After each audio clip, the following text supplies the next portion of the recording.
ત્યારે સાકરદા અને મોક્ષી ગામ વચ્ચે સર્જાયો અકસ્માત। ઈજાગ્રસ્તોની સંખ્યા વધુ હોવાથી 12 જેટલી 108 એમ્બ્યુલન્સ ઘટના સ્થળે દોડી ગઈ। તમામ ઈજાગ્રસ્તોને સારવાર અર્થે સયાજી હોસ્પિટલમાં ખસેડવામાં આવ્યા। વડોદરા નજીક સાકરદા ગામ અને મોક્ષી રોડ ઉપર આજે સવારે છોકરાની બાબરીમાં જતા પરિજનોથી ભરેલ આઈસર અને ટ્રક વચ્ચે ગમખ્વાર અકસ્માત સર્જાયો હતો।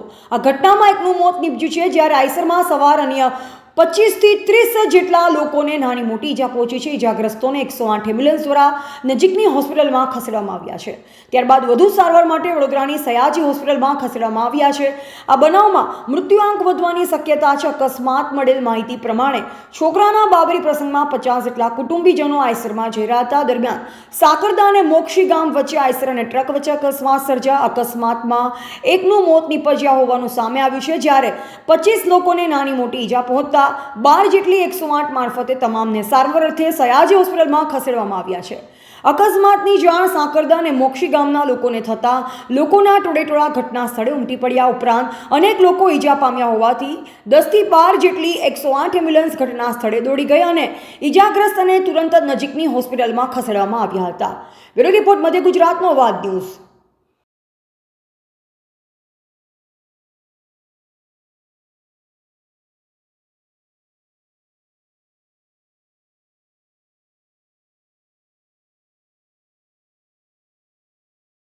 શેની વાત કરતા મોટું ટેન્કર છે ને આઈસર કેટલા જણ ઈજાગ્રસ્ત છે 30 થી 35 જણ 30 થી 35 જણા તમે મુસાફરી કરતા હતા? ના ના મેં તો સાકરદા ગામનો છું।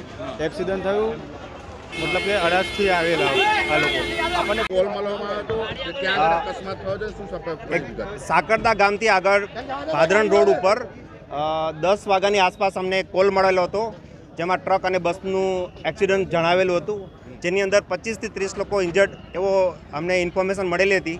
એટલે ફટાફટ જિલ્લા લેવલથી આણંદની 2 108 એમ્બ્યુલન્સ તથા વડોદરાની 9 જેટલી 108 એમ્બ્યુલન્સ એવું કરીને 11 એમ્બ્યુલન્સ ત્યાં 108 આપણે મોકલેલી છે અને લગભગ 30 જેટલા પેશન્ટને અત્યારે આપણે એસએસજી હોસ્પિટલમાં રિફર કરેલા છે અને એક ડ્રાઈવર ત્યાં ફસાયેલા છે, જેનું રેસ્ક્યુ ચાલુ છે અને એક મારી ગાડી ત્યાં સ્ટેન્ડ બાય છે। એટલે જ્યારથી એ રેસ્ક્યુ પતી જશે એટલે એમ્બ્યુલન્સ એ પેશન્ટને લઈ અને અહીંયા હેન્ડઓવર કરી દેશે। ના, અત્યારે હવે કોઈ જરૂર નથી લાગતી। ટોટલ 11 108 એમ્બ્યુલન્સ ગયેલી છે ત્યાં અને બધા પેશન્ટને આપણે એસએસજીમાં સારી રીતે શિફ્ટ કરેલા છે પ્રી હોસ્પિટલ કેર સાથે। ના, અત્યારે એવું કોઈ જણાવેલું મારા ધ્યાનમાં નથી આવેલું, છતાં પણ હોસ્પિટલમાંથી તમને ધ્યાનમાં મળશે। Bipin Bhetariya, programme manager 108 Vadodara Anand.